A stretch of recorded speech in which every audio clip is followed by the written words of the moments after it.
जंगल की फुसफुसाती पत्तियों और छिपे रहस्यों के बीच अमन को एक रहस्यमयी डायरी मिलती है जो एक अज्ञात दुनिया की कुंजी है।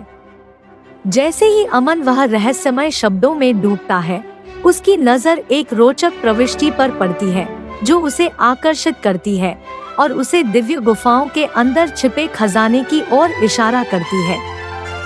अमन के दिल में एक उत्साह की किरण उद्घाटित होती है, लेकिन वहीं एक संवेदना की भावना भी होती है जब वह रिया के साथ अपनी प्राचीन खजाने की खोज के लिए उन्हें मिलने वाले खतरों के बारे में बताता है।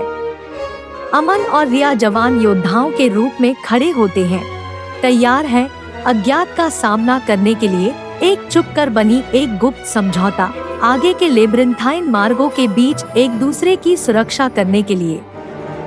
अंधकार की गहराइयों में उन्हें एक पहेली का सामना करना पड़ता है जो उनकी बुद्धिमत्ता और सहनशीलता का परीक्षण करती है। आने वाले कई पहेलियों में से पहली। हर पहेली जो वे हल करते हैं, उनका बंधन मजबूत होता है, उनका दृढ़ निश्चय अचल रहता है। दिव्य गुफाओं के हृदय की ओर बढ़ते हैं जहां खजाने उनका इंतजार कर रहे हैं। जैसे ही दरवाजा खटखटाता है, एक आग्रह की हवा में बिखर जाता है, जैसे कि अमन और रिया अपने सपनों की किनारे पर खड़े होते हैं। उनका भाग्य हर कदम पर बुलाता है।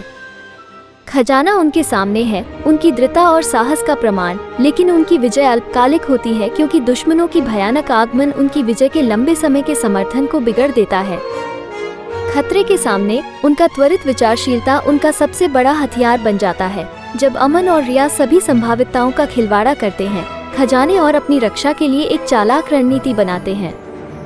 उनके दिल धड़क रहे थे, उनकी टांगें उन्हें आगे धकेल रही थी। अमन और रिया ने अपनी हर बची हुई ताकत को इकट्ठा किया और अपनी जीवन बचाने की इच्छा ने उन्हें एक अनिश्चित भविष्य की ओर धकेल दिया। अमन और रिया अंधकार से उभरते हैं और प्रकाश में आते हैं।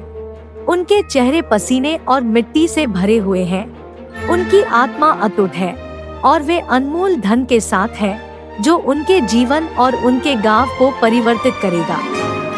ऊंचा सर और दया भरा दिल लेकर अमन और रिया अपने गांव के लोगों के बीच खजाने की धन संग्रह करते हैं, समृद्धि और प्यार के बीज बोते हैं, अपनी असाधारण यात्रा से हमेशा के लिए बंधे रहते हैं।